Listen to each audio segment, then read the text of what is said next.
Hey everybody, it's Peter Boland coming to you on Ash Wednesday to let you know about another installment in my Great Philosophers series in the Lifelong Learning Center, Grossmont Center of San Diego Oasis. This coming Wednesday, February 21st from 10 to 11:30 in the morning. And this time, the shattering thought of Friedrich Nietzsche, 1844 to 1900. He really launched the 20th century into its amazing philosophical, psychological, and literary journey.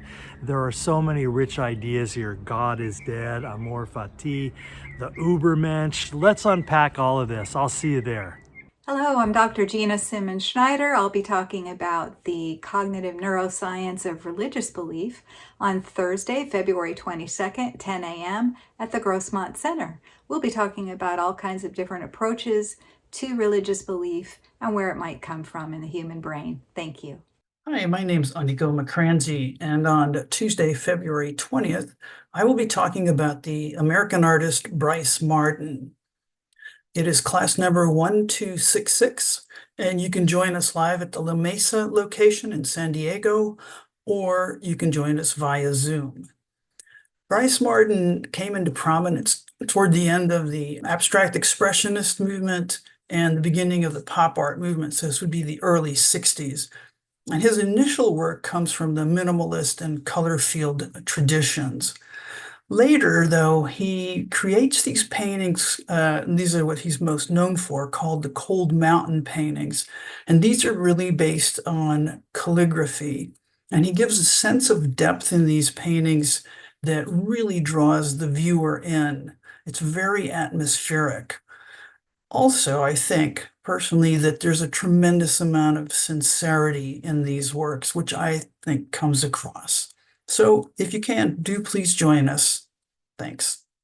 Hi, my name is Brian DeVore, and I am your host for Senior 101. With Senior 101, we're helping you create your own aging roadmap, providing you with all the resources you need to age successfully here in San Diego County. Some of the past resources we've provided, different speakers talking about home care and aging in place and looking for the right senior community, financial planning and estate planning, Medicare, and so many more. So I welcome you to join me at the next Senior 101. Again, we're helping you create your own aging roadmap right here in San Diego County. My class on February 23rd anticipates the Celtic flavors of March.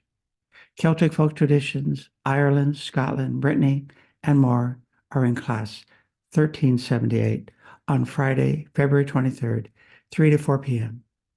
This music contains exceptional beauty, variety and unity, creativity and love.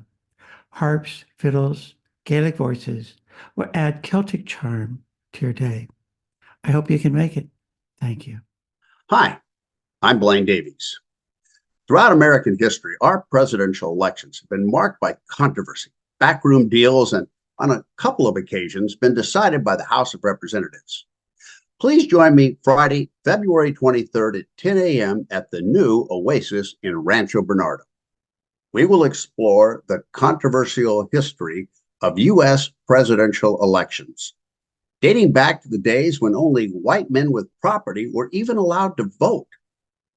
While we can hardly ignore our most recent presidential election, we will mostly focus on earlier elections in our history.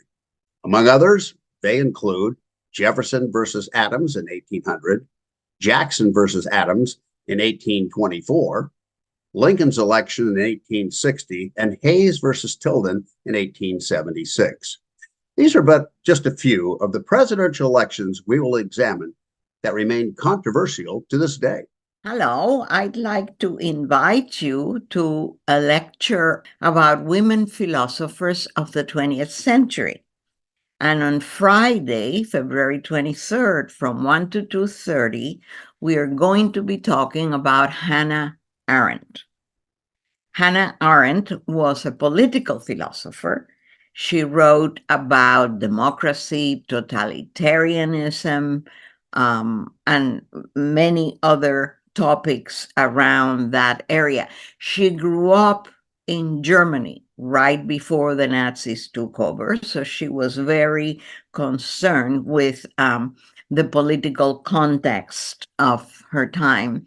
Eventually, she moved to the United States and became very well known for all her books. Her political theories are still considered very important today, and there are schools named after her and prizes named after her, and her books are still being widely read. See you there. 2337, Friday the 23rd, 1 to 2:30. Thank you. Richard Lederer here, your resident Union Tribune language columnist and senior instructor going back to 97 for Oasis. In addition to language, I also do history, and I'm offering fascinating facts about our presidents. You know, Thomas Jefferson was president, Richard Nixon was president, Harry Truman was president. Anybody, any Tom, Dick, and Harry can become president of the United States.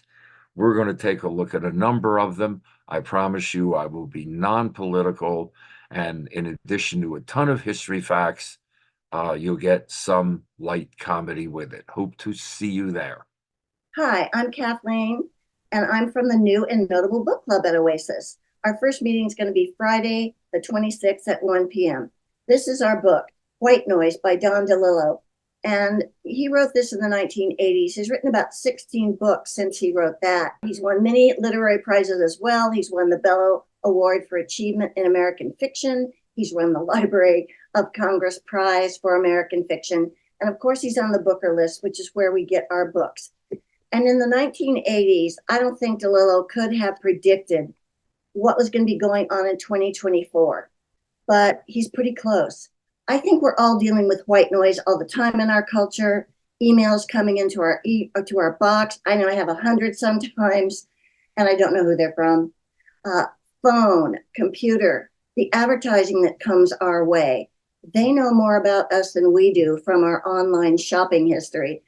So white noise is still very relevant, and we're all trying to figure out some meaning in this culture amongst all the noise that's around us all the time.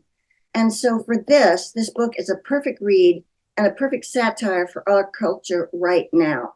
Please come and join us to discuss this book with maybe 10 other people who read it too. I find when you do discuss a book with other people, you leave just appreciating it a lot more than if you just read it at home by yourself. And you'll make some new friends who love to read too, like you do. So come and join us. We'd love to have you.